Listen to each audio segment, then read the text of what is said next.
Hoje com o pastor Joseph Prince. Deus perdoa todos os pecados. Deus cura todo tipo de dor. Cura todas as doenças. Amém? Ele está acima de tudo. Onde abundou o pecado, a graça superabunda. Em um mundo quando todos estão conscientes do pecado, dos erros e falhas, fracassos, é difícil acreditar onde o pecado abundou e agora está aumentando. A graça superabunda. Temos que crer nisso. Amém? Paulo falou claramente, onde o pecado abunda, a graça superabunda. E ele foi mal interpretado. E as suas palavras foram distorcidas, como dizendo, vamos pecar a propósito, para que a graça superabunde. Ele não disse isso, mas Paulo disse, onde abundou o pecado, a graça superabundou. Em grego, huper parício, literalmente hiper. A graça superabundou. Amém. Toda a igreja diga amém. Então vamos pensar na graça de Deus, não no pecado. Amém. Vamos pensar na cura de Deus, na saúde, cura, não na doença e enfermidade. Amém? O mundo vai sempre fazer você pensar nestas coisas. Mas olha, Deus não quer que você pense nessas coisas, mas como receber as bênçãos? Como receber isso? Romanos capítulo 1. Veja. Versos 16 e 17. Pois não me envergonho do evangelho de Cristo. Qual é o evangelho de Cristo? Este é o evangelho de Cristo. Não me envergonho do evangelho de Cristo, porque é poder de Deus. O evangelho é o poder. O poder de Deus está nos evangelhos. Quando você prega o evangelho, o poder de Deus é liberado. É poder de Deus para a salvação. A palavra salvação aqui é sotéria, que não é somente ser salvo do inferno, ser salvo da morte espiritual. Salvar aqui também inclui, essa palavra também inclui cura, plenitude, preservação, proteção e prosperidade, literalmente. Você vai ver isso se pesquisar esta palavra no original. Em grego, você vai ver que tudo isso está incluído nessa palavra salvação. Amém? E no hebraico é Yeshua. Amém? Que é salvação, cura, libertação, preservação e proteção. Plenitude, aleluia. É poder de Deus para te preservar. Poder de Deus para a sua cura. Poder de Deus para a sua saúde emocional. Da depressão, da opressão. O poder de Deus para os seus relacionamentos. Amém? Deus pode abençoar seus relacionamentos. Pode dizer amém? Deus pode salvar o seu casamento. Eu disse, Deus pode salvar seu casamento. Não limite a salvação de Deus em uma área. Quando a mulher do fluxo de sangue tocou nas orlas de Jesus, Jesus virou e disse, a tua fé tem te curado. A palavra curada ali é sotéria, sozo, que é o verbo de sotéria. Então essa palavra aqui, o poder de Deus para a salvação, é uma linda palavra. Para todo que crê, primeiramente para os judeus e depois do grego. Porque nele, nesse evangelho, se descobre a justiça de Deus. Infelizmente, quando ouvimos o evangelho ser pregado hoje, muitos falam dos pecados do homem sendo revelado. As pessoas sabem que elas pecaram e por isso se escondem de Deus, não querem falar disso e não querem falar sobre Deus, porque revela o pecado deles. Não precisa lembrar ninguém de que eles têm pecado na vida deles. Mas o evangelho não é uma revelação do pecado.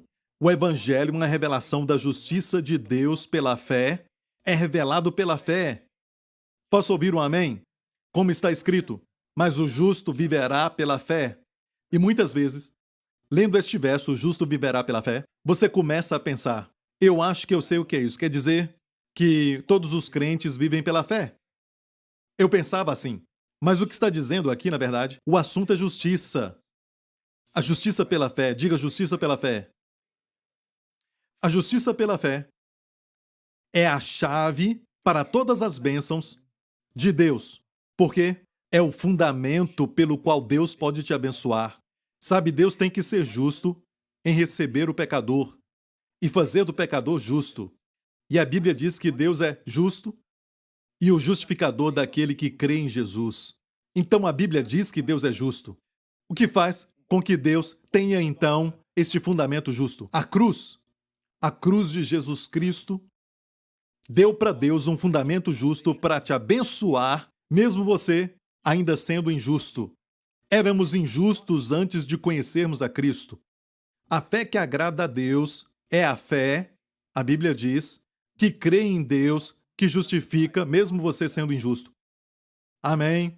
Mas depois que você é salvo, você se torna agora a justiça de Deus em Cristo. Não pense só no pecado. Este verso diz, literalmente, o justo pela fé viverá. Não o justo viverá pela fé. O justo pela fé viverá.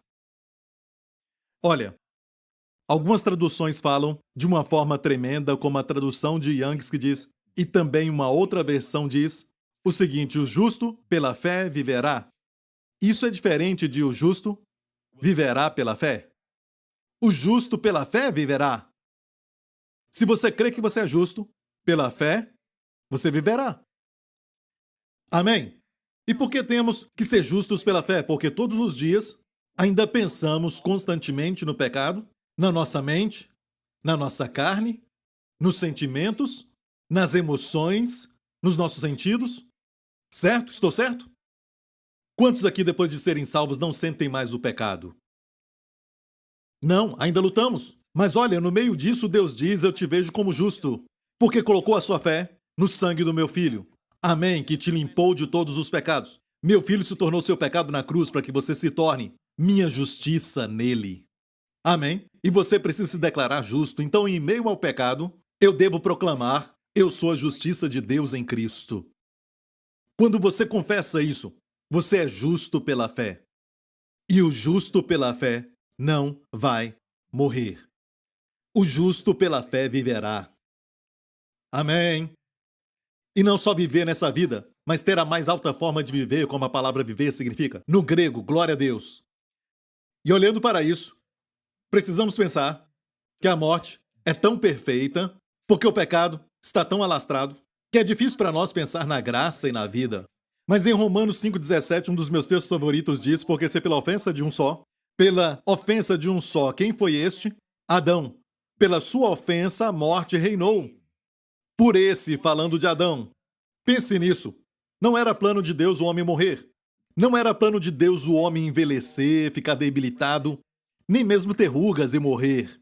Não era parte do plano do amor de Deus, mas Deus queria que o homem vivesse para sempre. Jovem sempre, para sempre bonito, saudável. Amém?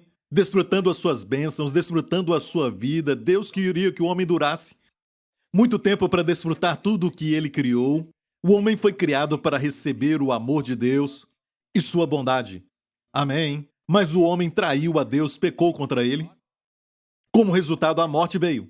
Você tem que saber que quando você peca, você está buscando a morte, porque a morte está ligada ao pecado. Se não há pecado, não há morte. O salário do pecado é a morte. Onde há pecado, há morte. Quando Jesus morreu, ele lidou com duas coisas. Não só o pecado, ele lidou com muitas coisas, não só essas duas. Ele lidou com o diabo, acabou com seu reino. Mas, basicamente, na essência, ele lidou com o pecado e ele lidou com a morte. Duas coisas. Amém? A morte e o pecado ficaram para trás de Jesus agora. Ele foi ressuscitado por nós. Posso ouvir um amém? E aqui diz: pela ofensa de um só a morte reinou. Já percebeu que a morte não somente veio só na vida de alguém, mas no mundo inteiro a morte reina. Você não crê em Deus, não acredita no pecado? Um dia a morte ainda vai reinar sobre você. Não importa no que você crê, não importa o que você diz, não são suas palavras. A morte vai reinar. Todos estão sujeitos à morte. Eu falo de forma geral, mas para o crente não estamos mais sujeitos à morte. O pecado e a morte ficaram para trás. Eu vou falar sobre isso um pouco mais para frente. Mas a morte e o pecado não estão na nossa frente. Os dois já ficaram para trás. Amém? Então escute bem. A morte está alastrada. Não importa se quer esconder. Se você viajar com seus bilhões de dólares, você não impede o reinado da morte. O reinar aqui é como um rei. Pode chegar a qualquer hora, de qualquer forma que ela desejar. Não para nós, os crentes, ok? Porque o crente não morre. Se o coração do crente parar de bater antes da volta de Jesus, a Bíblia chama isso de dormir. Não há mais experiência da morte. Jesus disse: todo aquele que crê em mim, ainda que esteja morto, viverá. E todo aquele que crê em mim jamais morrerá. Amém? Então, para o crente, a morte ficou para trás. E muitos de nós vamos ver Jesus face a face. Eu creio que nós somos a última geração, a geração do final. Vamos vê-lo face a face. E muitos de nós não vamos nem experimentar